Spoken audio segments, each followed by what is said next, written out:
안녕하세요. 타일을 본업으로 하면서 다양하게 수익 파이프라인을 늘려가고 있는 엔잡노 타일공 태기입니다. 일단 타일 일 현장직은 제 몸이 직접 움직여야 돈을 벌 수 있는 구조인데, 저는 제가 일하는 시간 외에도 추가적으로 좀 수입을 낼 수 있을까 생각을 하면서부터 공간 대여라는 사업에 눈이 트였던 것 같아요. 저는 마음 먹고 2달 안 걸렸습니다. 파티룸 창업하는데 작년 11월 말에 이제 창업하려고 마음을 먹었고, 이것저것 알아보면서 1월 말에 시작을 했으니까 거의 한 2달 정도 걸린 것 같습니다. 일단 제가 가장 중요하게 생각하는 거는 그냥 마음가짐이라고 생각하는데, 그거만 있으면은 사실 창업하기에는 큰 전문성이 없어도 창업할 수 있어서 저는 마음가짐이라고 생각합니다.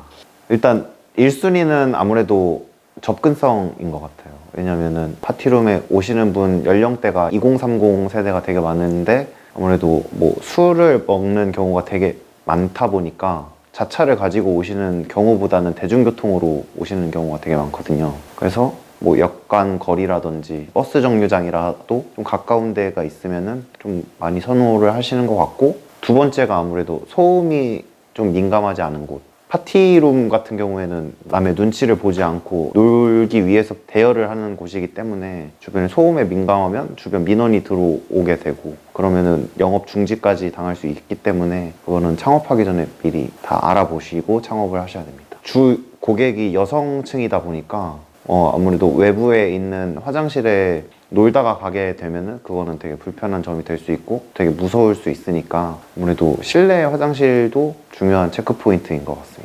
저는 권리금 빼고 700만 원 정도 들었습니다. 권리금은 어차피 나중에 나갈 때 돌려받는 금액이니까 크게 신경 쓰지 않았고, 인테리어 비용은 제가 반셀프로 해서 많이 줄일 수 있었고, 제일 많이 들었던 게 가구 세팅하는데 좀 많이 들었습니다.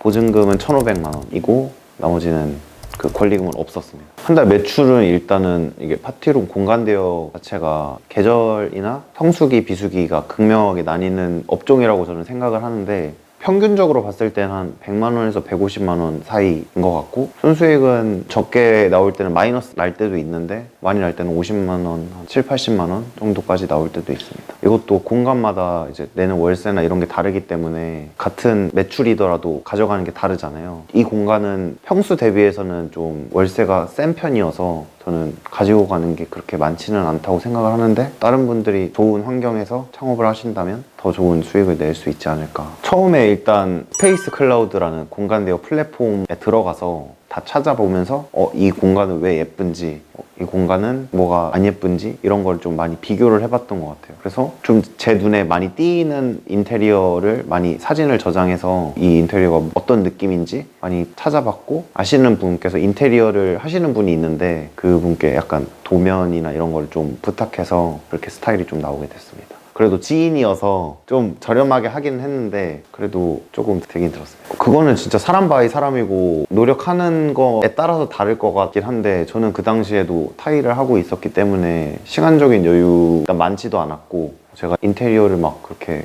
크게 전문성을 띄지는 않았기 때문에 저보다는 조금 더 많이 아시는 분께 맡기는 게 낫지 않을까 해서 맡겼던 건데, 개인적으로 되게 집 꾸미는 걸 좋아하시는 분들한테는 혼자 하셔도 큰 무리는 없을 것 같습니다. 역에서 좀 가까운 거, 그리고 실내에 화장실이 있다는 거, 그거를 딱 차별화됐다라고 표현하기에는 조금 어려울 수는 있지만, 그냥 어디 하나 빠지는 거 없이 그냥 두루두루 다 되어 있는 게 제일 장점인 것 같아요. 스페이스 클라우드에서 광고를 하거나 인스타그램에 홍보용 사진을 올린다거나 네이버를 통해서 군자 파티룸 이렇게 치면은 또 나오니까 그렇게도 하고 있습니다. 아무래도 스페이스 클라우드가 그나마 제일 많이 이용을 하시고, 네이버 예약을 최근에 열었는데 네이버 쪽으로도 되게 많이 문의를 주십니다. 아무래도 수수료가 없으면 좋겠지만 어쨌든 많은 고객님들이 저희 공간을 보게 하는 게 가장 큰 이점이 있는 거니까 그래도 수수료는 감수하고 사용하고 있습니다. 이게 전화 응대로는 사실 못할 경우가 많은데, 아무래도 네이버 톡톡이라든지 또 운영하는 카카오톡 채널이 있는데 그쪽으로 문의를 주시는 경우면 살짝 늦더라도 꼭 답변을 해드리고 있어서 다 응대가 가능하더라고요.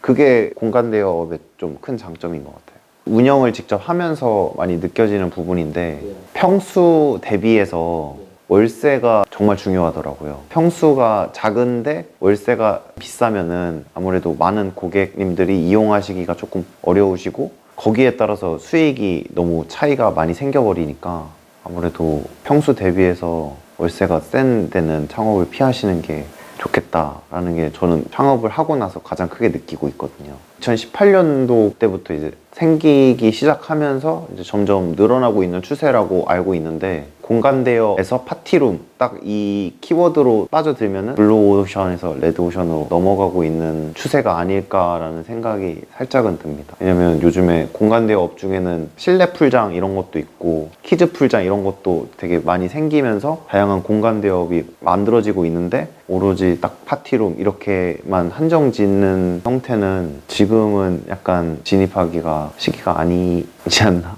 저는 그 딱 자기 자신만의 차별화 포인트가 딱 하나라도 있으면 그 하나가 소비자의 마음을 움직일 수 있다고 생각을 하거든요.